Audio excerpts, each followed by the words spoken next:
우리가 어떤 열매를 맺어야 할까? 이 추수감사주일에 여러분 정신이 무엇일까요? 그거는요, 하나님께서 하셨음을 인정하는 거예요.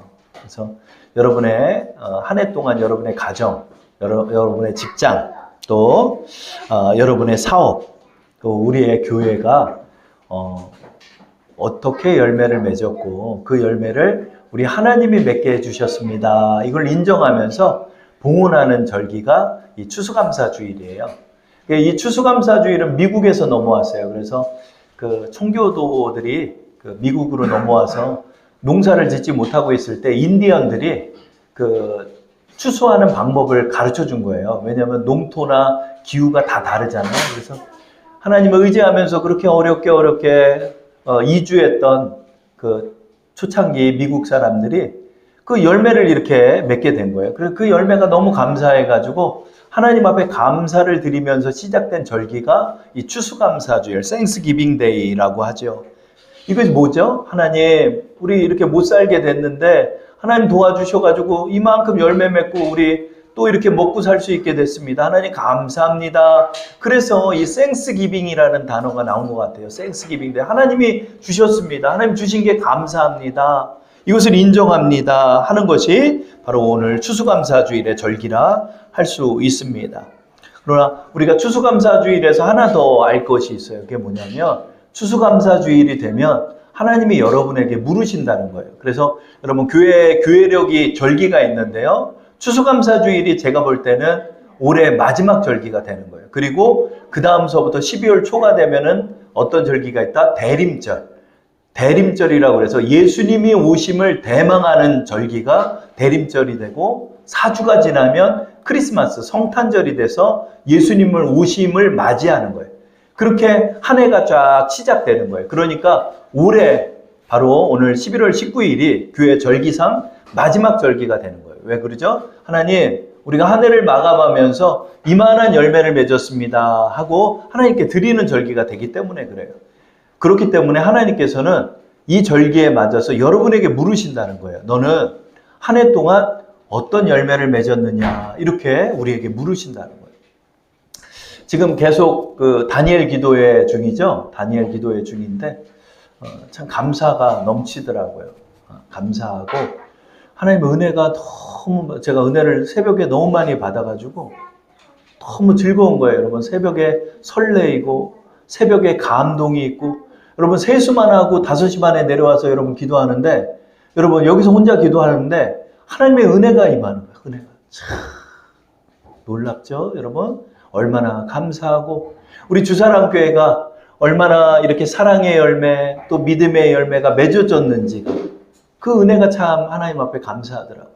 그래서 여러분 우리는 초점을 좀 잡아야 돼요. 하나님께서 우리에게 물어봐요. 너 어떤 열매 물었냐? 하나님 저 연봉도요 없고요. 저 사업도 잘 안 되고요. 또 우리 가정도 잘 안 되고요. 이럴 수가 있어요. 그러나 하나님께서 그것만 물으신다는 게 아니에요. 너는 어떤 믿음의 열매를 맺었느냐? 우리에게 물으신다는 거예요. 너는 어떤 사랑의 열매를 맺었느냐? 우리에게 물으신다는 거예요. 그래서 오늘의 말씀의 본문이 우리 주제의 말씀이에요. 주사랑교회 주제의 말씀이 오늘 요한복음 13장 34절의 말씀인데 이 말씀이 열매에 관한 말씀이라는 것을 알게 됐습니다. 자, 우리 요한복음 13장 34, 35절 한번 읽어볼까요? 시작! 새 계명을 너희에게 주노니 서로 사랑하라. 내가 너희를 사랑한 것 같이 너희도 서로 사랑하라. 너희가 서로 사랑하면 이로써 모든 사람이 너희가 내 제자인 줄 알리라. 그렇죠? 주님이 우리에게 말했죠. 내가 너희를 사랑한 것 같이 너희도 서로 사랑해야 한다. 여러분, 우리는요. 하나님 앞에 하나님이 이만한 사랑의 열매를 맺었어요. 내 마음에 사랑이 넘치고요. 내 마음에 주님을 향한 사랑이 넘치고요. 내 이웃을 향한 사랑이 넘쳐요. 또 나는 주님이 믿어져요. 주님을 믿고 의지하는 인생으로 제가 바뀌었어요. 이렇게 고백을 한다면 그 사람은 많은 사랑의 열매를 맺고 있는 거예요. 여러분 우리가 한 해 동안 신앙의 열매를 맺어야 돼요. 믿음의 열매, 사랑의 열매를 우리는 맺어야 하는 것입니다. 하나님께서 이거를 물어보시는 거예요. 이 말씀이 그 말씀이에요. 내가 너희를 사랑하였으니 너희도 사랑의 열매를 맺어야 한다 하는 말씀이 요한복음 13장 34절의 말씀입니다.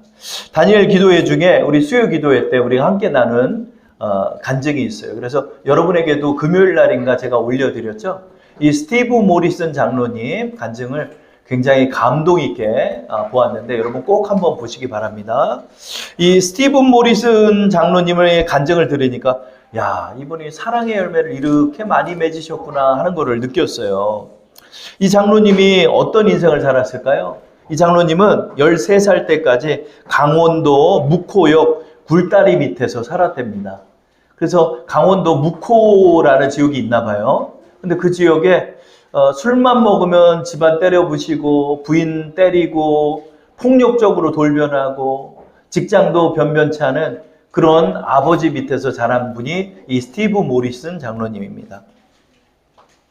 그날도 아버지가 술을 잔뜩 먹고 들어와서 그 강원도 묵호역에 있는 굴다리 밑에다가 그 판잣집 같은 거 하나 그렇게 져놓고 살고 있는데 그날도 그렇게 폭행을 하고 아이들도 때리고 그러다 그 구타에 못 이겨서 어머니가 가출을 하고 가정을 떠났습니다. 아버지는 또 밖에서 또 술을 먹고 계시다가 그만 또 폭행 사건에 연루돼서 형무소로 가셨대요.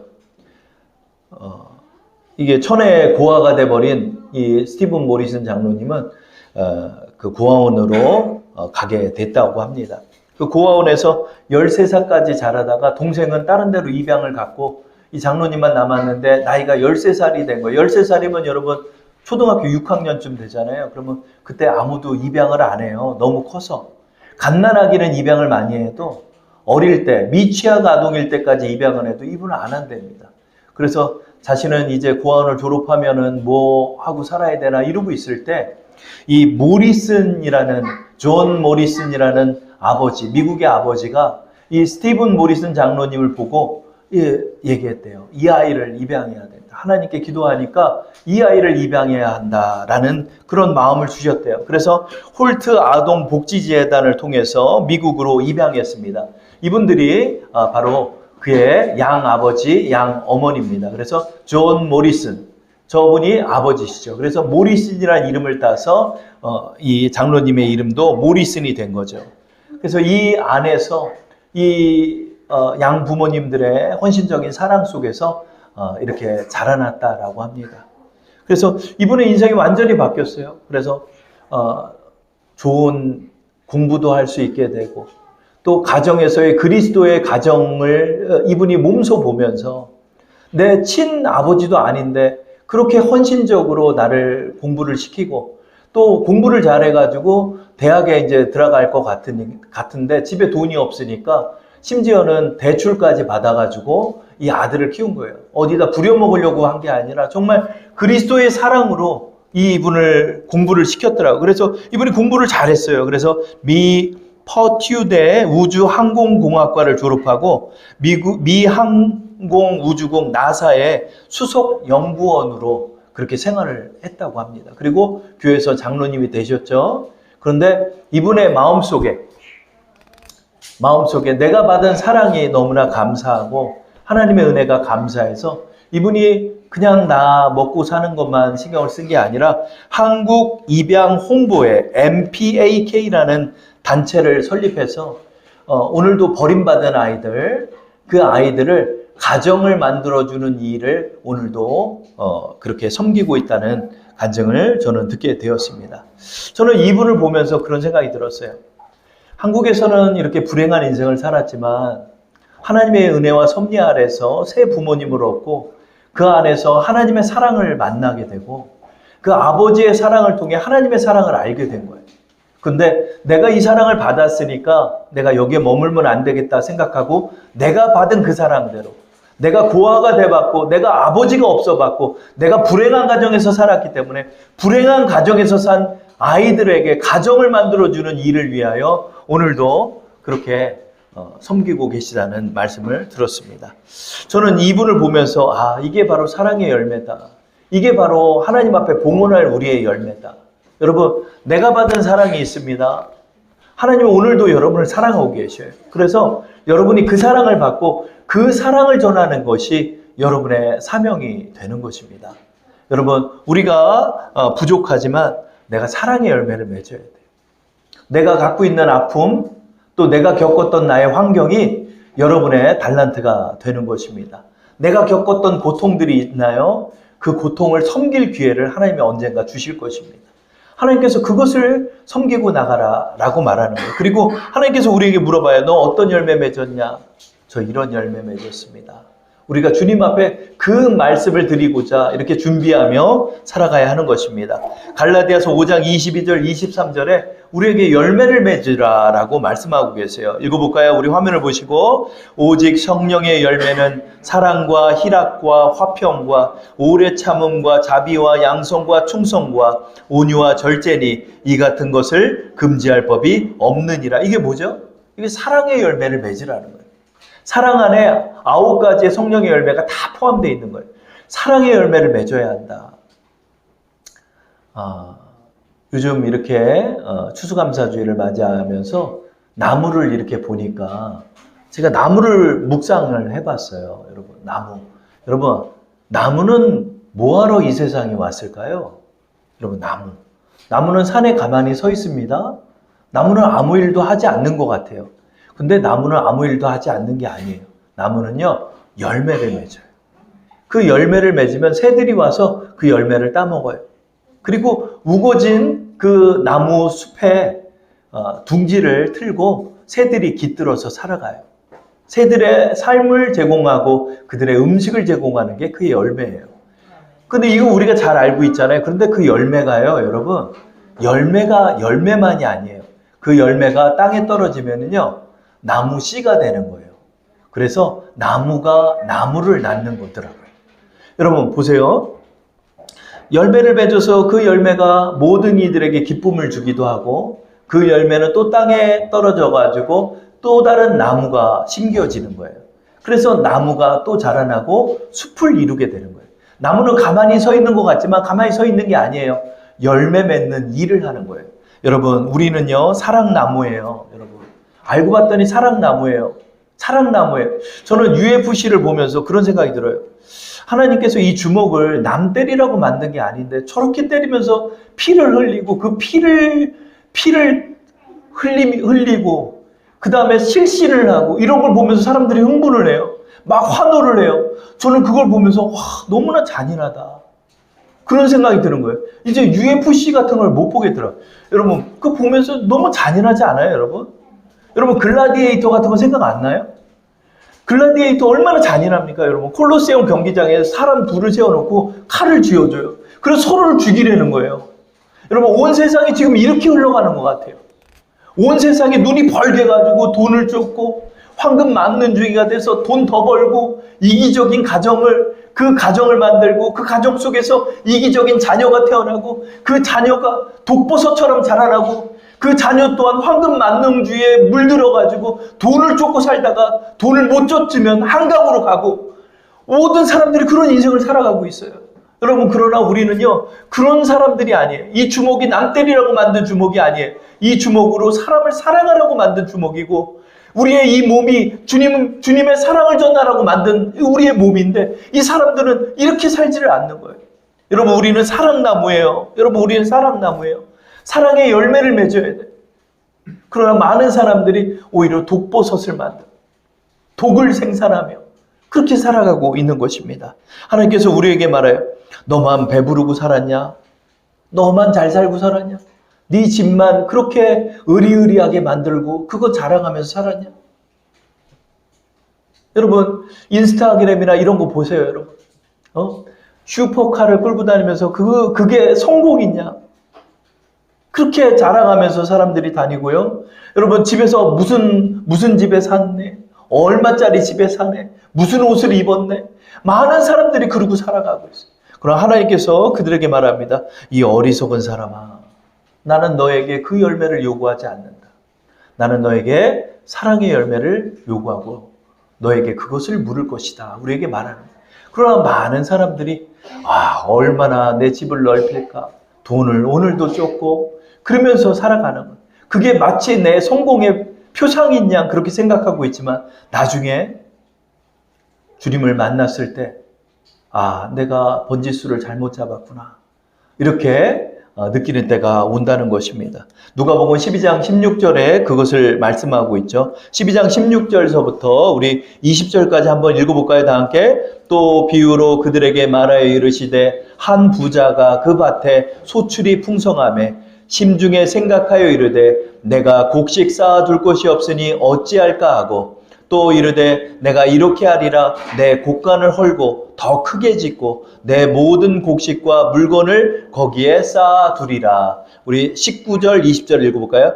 또 내가 내 영혼에게 이르되 영혼아 여러 해 쓸 물건을 많이 쌓아두었으니 평안히 쉬고 먹고 마시고 즐거워하자 하리라 하되 하나님은 이르되 어리석은 자여 오늘 밤에 내 영혼을 도로 찾으리니 그러면 내 준비한 것이 누구 것이 되겠느냐 하셨으니 허망한 인생에 대해서 말하는 거예요. 오늘날 너무나 많은 사람들이 다른 곳을 쫓고 살아가요. 하나님께서 우리에게 물어봐요. 이 영혼아 내가 너를 부를 때가 있고 너의 영혼을 찾을 때가 있다. 그때 내가 너에게 어떤 열매를 맺었느냐라고 물었을 때 너 아무것도 준비 안 됐다면 너가 어디로 가겠느냐. 우리에게 말해요. 추수감사주일은요 여러분 얼마나 부자 됐고 얼마나 잘 살고 이것도 하나님 앞에 영광을 돌리는 의미가 되겠지만 더 큰 의미가 있어요 여러분. 우리가 우리의 내면의 성품과 우리의 믿음과 우리의 신앙의 열매를 얼마나 풍성하게 맺었는지를 하나님 보시면서 그것을 기뻐하는 거예요. 저는 이 제임스 모리슨 장로님을 보면서 얼마나 풍성한 아름드리 나무가 되었나, 얼마나 풍성한 사랑의 열매를 맺었나, 저는 그걸 보게 되는 거예요. 이분은 나사 연구 수송 연구원이 된 것만을 자랑한 적이 없어요. 이분도 2명의 자녀를 입양해서 내가 낳은 자녀 2명, 입양한 자녀 2명을 헌신적으로 그 4명의 자녀를 내가 받은 사랑대로 그 자녀에게 사랑을 베풀고 있는 것입니다. 이것으로 머문 게 아니라 한국 입양회를 만들어서 한국에 부화된 자녀들을 오늘도 좋은 가정, 그리스도의 가정으로 맺어주는데 힘을 쓰고 있는 것입니다. 얼마나 아름답습니까, 여러분? 여러분, 하나님의 아름다우신 분이에요. 여러분. 하나님이 우리의 하늘 아버지가 되어주시는 거예요. 그래서 오늘도 우리를 돌봐주시고 우리를 인도하시는 거예요. 그래서 그 사랑을 내가 받고 나 이것만 머물면 안 되는 거예요. 이 마음을 가지고 내가 그리스도의 사랑을 전하고 그리스도의 사랑을 베풀면서 우리는 살아가야 하는 것입니다. 주님은 우리의 하늘 아버지가 되어주시기 때문에 우리를 돌봐주십니다. 베드로전서 5장 7절 말씀 우리 읽어볼까요? 너희 염려를 다 주께 맡기라. 이는 그가 너희를 돌보심이라. 하나님 우리를 돌봐주시는 거예요. 이 돌본다는 단어는 부모의 단어예요, 여러분. 부모의 단어예요. 부모가 우리를 돌봐주시는 거예요. 하나님이 여러분을 돌봐주시고 우리 제임스 모리슨 장로님을 돌봐주시었고 우리의 가정을 돌봐주시고 여러분의 사업을 돌봐주시는 거예요. 여러분 이 마음을 가지고 여러분 하나님을 의지하면서 하나님의 돌보심을 경험하고 살아가는 거예요. 그러면서 그게 얼마나 감사하고 좋은지 그것을 이웃에게 전하고 그 사랑을 전해주면서 우리 모두가 사랑나무가 되어서 사랑의 그런 산을 이루고 사랑의 숲을 이루면서 우리가 살아가야 하는 것입니다. 오늘의 찬송이 바로 주님의 아름다움을 말씀해 주는 것 같아요. 478장의 이 가사를 한번 제가 읽어보겠습니다. 참 아름다워라 주님의 세계는 저 아침해와 저녁놀 밤하늘 빛난 별 망망한 바다와 늘 푸른 봉우리 다 주 하나님 영광을 잘 드러내도다. 참 아름다워라 주님의 세계는 저 산에 부는 바람과 잔잔한 시냇물 그 소리 가운데 주 음성 들리니 주 하나님의 큰 뜻을 나 알듯 하도다. 이 찬양은 멀트비 벳콕 목사님이 작사한 곡인데 원래 이 제목은 내 아버지의 세상이라는 가사를 우리나라 한글로 번안해서 만든 찬송가입니다. 참 아름다워라 주님의 세계를. 여러분 곳곳에 하나님의 작품들이 있어요. 여러분의 자녀가 여러분의 작품인 것처럼 여러분 하나님께서 저 저녁로를 만드시고 저 아름다운 산을 만드시고 또 저 바다를 만드시고 저 태양을 만드시고 저녁에 밝은 빛을 만드셨어요. 여러분 그것을 보면 우리는 하나님을 알 수 있는 거예요. 여러분 하나님 아름다운 분이에요. 여러분 하나님 아름다우신 분이에요. 여러분을 사랑하시고 여러분을 돌보시는 분이에요. 여러분 그 사랑을 여러분의 마음으로 받으시고 그 사랑을 인정하시면서 여러분이 나가시는 것입니다. 그리고 그 사랑의 열매를 내 이웃에게 베푸는 거예요. 여러분, 올 한 해 여러분 사랑의 열매를 얼마나 맺으셨습니까? 여러분 믿음의 열매를 얼마나 맺으셨습니까? 여러분 그 마음의 싹이 여러분이 지금 교회 안에 있다는 것이 저는 그 싹이라고 생각합니다. 하나님께서 여러분을 부르셔서 여러분이 그 많은 열매를 맺도록 인도하여 주시는 거예요. 여러분 풍성하게 그 열매를 맺는 거예요. 여러분 그게 얼마나 감사해요. 그렇죠? 어제 우리 수정자매님이 상을 받으셨잖아요. 그렇죠? 우리 수정자매님 그 100일장 상 받았잖아요. 우리 축하의 박수 한번 쳐드릴까요? 여러분 그런 것처럼 여러분 우리 천국에서 여러분이 열매를 맺으시잖아요. 그러면 그 축하의 박수가 있는 거예요. 여러분 헐리우드 시상식은 아무것도 아닐 거예요. 그때 너는 이렇게 많은 열매를 맺었냐? 너는 이렇게 믿음의 열매를 맺었냐? 너는 이렇게 양선의 열매를 맺었냐? 너는 이렇게 구제의 열매를 맺었냐? 하나님께서 우리에게 물으실 거예요. 여러분 우리 그거 준비하면서 살아가는 거예요. 이 교회는 그러기 위해서 있는 거예요. 주사랑교회란 이름도 그 이름 때문에 존재하는 것입니다. 하나님께서 우리의 이렇게 맺어진 열매를 보시면서 기뻐하실 것 같아요. 그래서 하나님 우리의 이 열매 받아주옵소서. 제가 이번 주에 그렇게 기도한 것 같아요. 여러분 많은 열매 맺으시기 바랍니다. 그래서 그 열매 가운데 하나님 앞에 영광 올려드리세요. 그래서 여러분이 그 열매 맺잖아요. 여러분의 삶의 문제도 하나님 해결하는 거예요. 근데 사람들이 이 원리를 모르고 그냥 다른 걸 쫓고 살아가는 거예요. 그게 아니에요. 먼저 그의 나라와 의를 구하면 하나님이 모든 것을 더하여 주시는 거예요. 그래서 나는 사랑의 열매도 많이 맺고 돌아보면 내 자녀도 잘 돼 있고요. 내 사업도 잘 돼 있고요. 하나님이 다 읽어주시는 거예요. 여러분.